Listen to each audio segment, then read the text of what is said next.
Ini oke, kembali lagi bersama saya, berbagi pengalaman dan edukasi seputar anxiety GERD. Oke, di video kali ini saya akan bercerita tentang pengalaman saya pertama kali eh, mengalami asam lambung yang berlebihan, kemudian mengarah ke GERD dan anxiety. Oke, saya mungkin langsung saja untuk bercerita ke kalian apa yang saya rasakan saat itu dan apa yang saya lakukan. Oke, pertama kali saya merasakan keluhan pada lambung saya itu udah lama banget ya, di 2000, sekitar 2014 ya kalau saya nggak salah ingat. Nah, pertama kali itu saya sedang menjaga rumah daripada atasan saya, menjaga usaha dari atasan saya. Atasan saya pulang ke kampung halaman, kemudian saya diminta untuk menjaga rumah tersebut. Oke, kita langsung saja. Di saat itu saya pagi tidak sarapan gitu ya. Waktu saya di 2 hari pertama saya menjaga rumah atasan saya itu, pagi saya tidak sarapan. Kemudian siang saya telat makan, kemudian malamnya juga saya telat makan juga dan makan yang pedas. Nah, singkat cerita, ada temen yang datang ya, datang ke ruko tersebut atau ke rumah tersebut untuk menemani saya gitu ya. Dan kami akhirnya ngobrol-ngobrol di meja makan. Kemudian saya melihat ada kopi gitu ya, saya tidak sebut mereknya, ada kopi. Nah, singkat cerita langsung teman saya itu buatkan dua, satu untuk dia dan satu untuk saya, itu sekitar jam 11 malam gitu ya, setelah telat makan malam dan ngopi jam 11 malam. Oke, sebelumnya teman-teman perlu ketahui saya tidak terbiasa minum kopi di rumah gitu ya. Terbiasanya minum air putih saja atau susu gitu ya. Namun pada saat itu sahabat saya ini senang dengan minuman kopi gitu ya. Akhirnya kami buat 2 porsi untuk kami berdua. Saat itu kami buat 2 saset gitu ya, 2 saset sekaligus, dalam artian agar kopinya terasa nikmat gitu ya. Jadi sekaligus 2 saset masukkan ke dalam 1 porsi, tidak pakai gula lagi, dan tentunya udah lebih dari takaran yang ditentukan daripada kopi tersebut kan sahabat. Nah, situ singkat cerita lagi, akhirnya malam dan waktunya untuk tidur gitu ya. Situ saya merasa gelisah dan merasa kok aneh gitu ya pada badan saya, kok saya merasa tidak nyaman. Kemudian kayak apa ya, rasa kayak mau pingsan juga ada. Terus rasa kayak sesak seperti itu ya, yang sebelumnya saya tidak pernah merasa seperti itu. Dan akhirnya saya gelisah, tidak bisa tidur, matikan AC, nyalakan AC, balik sana balik kiri balik kanan, akhirnya saya tidak bisa tidur. Dan saat itu juga sahabat saya itu tinggal di tempat itu ya, bersama dengan saya. Kemudian saya lalu membangunkan dia, saya berkata kepada dia, saya kurang enak badan gitu ya. Terus dia bilang, mungkin kamu belum makan. Saya bilang, sih sudah makan, tapi tadi makannya terlambat seperti itu. Oke, oh mungkin karena kopi gitu ya, akhirnya kan kepikiran kopi tersebut ya. Jadi saya tuh coba keluarkan kopi itu dengan cara bagaimanapun agar bisa saya muntahkan kopi itu ya sahabat ya. Mohon maaf, saya pengen keluarkan kopi itu daripada lambung saya, karena di situ saya sempat sadar kemungkinan besar juga karena kopi. Saya coba masukkan jari ke dalam leher saya agar terasa mual, namun saya tidak muntah-muntah sahabat gitu ya, karena memang saya orangnya orang yang tidak eh, mudah untuk muntah. Mohon maaf sebelumnya ya sahabat. Kemudian singkat cerita lagi, saya diantar oleh sahabat saya itu sekitar jam 3 subuh.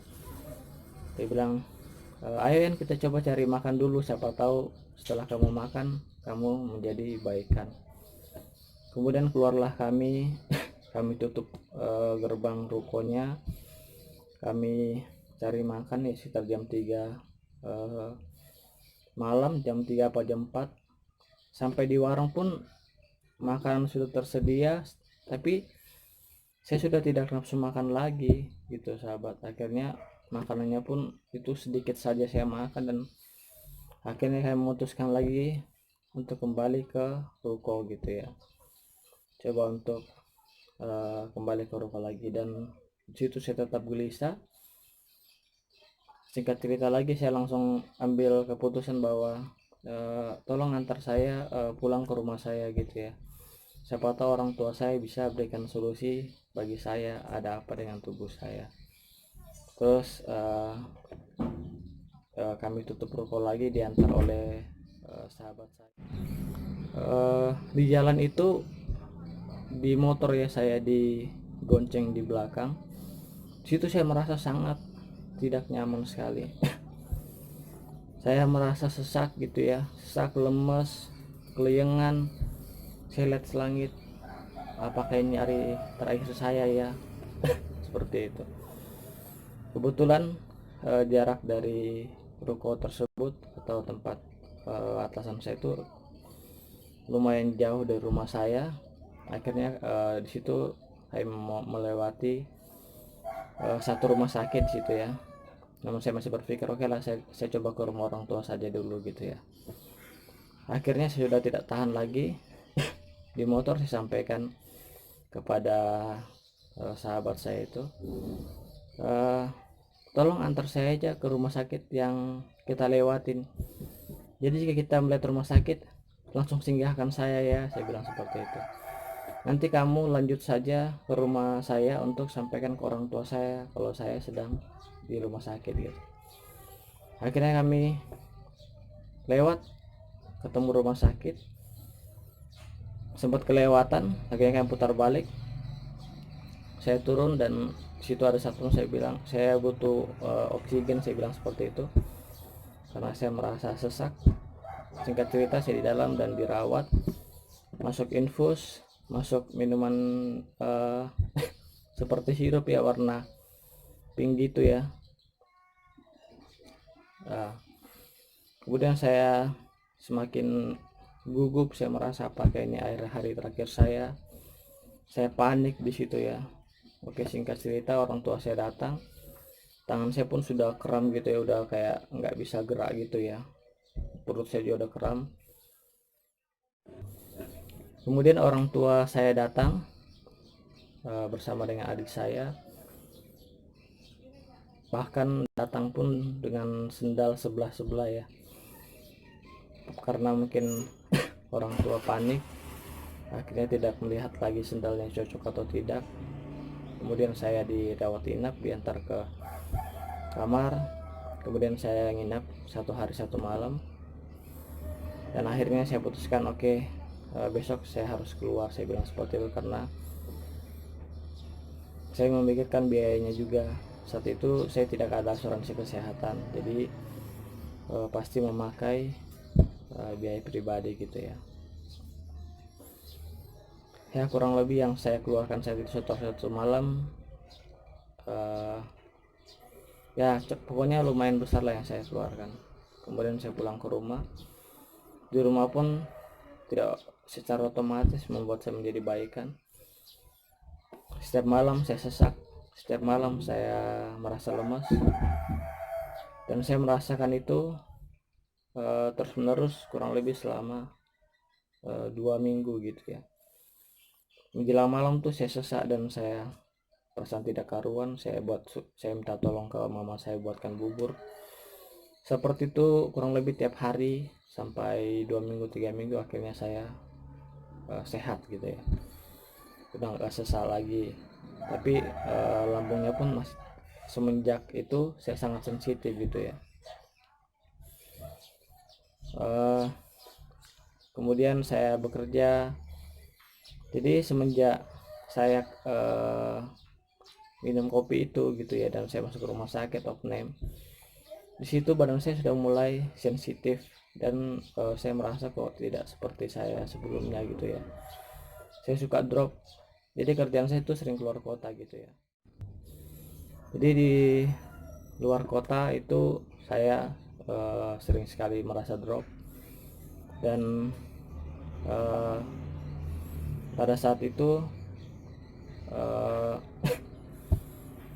sudah ada arah pulang ke kota saya habis dari luar kota gitu ya, ngampas seperti itu ya. Saya sebagai uh, helper saat itu, kami ngampas berdua gitu ya. Menuju pulang tuh di jalan saya makin tidak enak badan. Akhirnya saya katakan kepada sahabat saya, jika nanti sampai di kota Samarinda, kita langsung ke rumah sakit, saya tidak tahan lagi gitu ya. Akhirnya dekat dari rumah sakit saya sampaikan, nggak jadi, saya bilang kita ke rumah saya aja, kita coba ngomong ke orang tua saya lagi gitu ya. Kemudian sampai di rumah itu sekitar jam 1 malam ya. Saya digotong ya, dipapah oleh sahabat saya, ngetuk-ngetuk rumah saya, kemudian dibukakan pintu oleh orang tua saya. Saya udah lemas, langsung dibaringkan di sofa, diberikan air panas. Nah di situ saya singkat cerita lagi, di situ saya udah perut saya semakin sensitif ya. Dan saya juga pernah ditugaskan kerja di luar kota ya, di Brau. Di sana saya kurang lebih 8 bulan gitu ya, dan saya tidak terbiasa jauh dari orang tua. Jadi di sana tuh makanan saya makin tidak teratur lagi gitu ya. Sering makan gorengan, lebih tepatnya itu sering makan yang berminyak, gorengan. Di sana makanan saya semakin tidak teratur selama 8 bulan itu. Selama 8 bulan itu juga setiap malam saya sulit tidur karena perut saya terasa panas, terasa terbakar. Jadi saya mengalami insomnia ya, kurang lebih lumayan lama saat itu di Brau. Saya punya gangguan tidur karena perut saya yang terasa panas dan terbakar gitu ya, terasa terbakar. Akhirnya saya putuskan untuk resign gitu ya dari pekerjaan, dan saya memutuskan kembali ke Samarinda. Kemudian di Samarinda saya sempat menganggur kerja ya, kurang lebih 4 bulan. Kemudian dapat pekerjaan lagi 1 bulan. Kemudian saya pindah ke perusahaan yang terakhir ini saya kerja, yaitu saya kerja di bidang smartphone. Nah disinilah titik saya mendekati penyakit GERD dan anxiety, dan titik dimana saya akhirnya menganggur dan terpuruk sangat lama.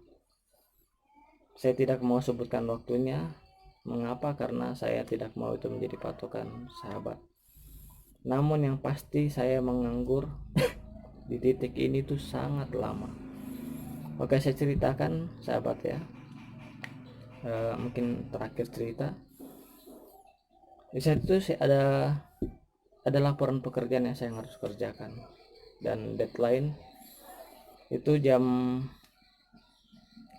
siang sudah harus selesai, jam 1 jam 2 sudah harus selesai. Namun saat itu saya kebetulan saya punya tim juga, namun tim saya tidak mau, saya berpikir saya tidak mau repotkan dia. Biar saja dia mengurusi beberapa karyawan, kemudian saya memutuskan untuk mengerjakannya sendiri. Saya kerjakan sendiri gitu ya. Datanya kebetulan saat itu yang biasanya saya kerjakan tuh sangat singkat dan sangat mudah. Namun pada saat mengerjakan laporan di saat itu, sistem kami lagi error ya, sistem atau program perusahaan sedang error. Akhirnya karena deadline yang sudah sangat padat ya, akhirnya saya mengerjakan manual gitu ya. Saya menelpon dan mengambil data satu persatu ke relasi, ke toko-toko relasi untuk memastikan berapa stok daripada barang kami yang kami display di toko-toko relasi atau customer. Saya kerjakan sendiri tuh sampai saya tidak makan pagi, saya telat makan siang, saya telat makan malam, saya lembur sampai kurang lebih jam 9 malam saya selesai mengerjakan itu. Nah disitulah titik saya mengalami great anxiety ini. Hari pertama saya sudah merasa lemas ya, sesak, gak enak badan. Briefing pagi saya izin pak saya sakit. Hari kedua pun demikian, briefing izin pak saya sakit. Hari ketiga akhirnya saya masuk outname ya, karena saya merasa sesak nafas yang sangat tidak mengenakan, merasa mual, merasa lemas, merasa seperti sudah mau mati, merasa wah pokoknya udah enggak karuan lah. Akhirnya saya dilarikan ke UGD dan dokter mengatakan tidak apa-apa, pulang saja. Namun saya memutuskan bahwa saya ini parah. Saya menganggap diri saya parah, sedangkan dokter yang memeriksa saya mengatakan ini boleh rawat jalan saja. Namun saya ngotot untuk rawat inap karena saya seolah-olah saya sesak gitu ya, jadi saya butuh oksigen. Akhirnya rawat inap sehari semalam, kemudian besoknya pulang. Nah disitulah awal saya sangat terpuruk sekali.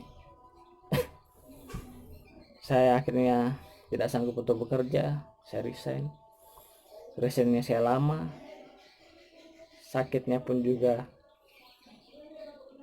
ya lama lah ya sahabat. Saya tidak mau menentukan waktunya, intinya lama, saya sakitnya lama. Dan yang saya agak penyesalan itu kenapa saya terlambat menyadari bahwa saya ini juga terkena anxiety ya. Saya kira saya hanya gangguan lambung saja. Singkat cerita, akhirnya 4 bulan atau 5 bulan kalau nggak salah saya proses penyembuhan lambung saya, karena saya berpikir saya itu cuma sakit lambung saja. Saya diberikan obat gitu ya. Beberapa teman-teman tentu tahu, namun ini harus dengan resep dokter ya sahabat, tidak boleh membelinya atau mengkonsumsi tanpa resep dokter. Omeprazol dan Soprazol gitu ya yang saya diberikan. Kemudian ada butiran-butiran putih kecil, entah saya nggak mau beritahu namanya apa. Namun saya terlambat juga sadar rupanya itu obat golongan semacam penenang gitu ya. Tapi saya tidak tahu rupanya itu fungsi dari obat yang kecil itu ya, bulat kecil warna putih, saya dapat dari puskesmas. Akhirnya saya 4-5 bulan saya cuma fokus ke lambung saya juga keluar uang banyak ya, beli vitamin herbal apa segala macam gitu ya. Di 5 bulan ini baru saya sadar rupanya saya ada gangguan di pola pikir gitu ya sahabat. Nah, jadi oke, mungkin ini saja video yang saya bisa bagikan, semoga bermanfaat. Jika kalian ingin mendukung saya untuk membangun channel ini dan berbagi informasi edukasi seputaran Sea Tiger, kalian bisa subscribe, like, share, dan komen. Nanti saya akan balas komen kalian. Dan sampai ketemu di video-video yang selanjutnya. Terima kasih telah menyaksikan video ini.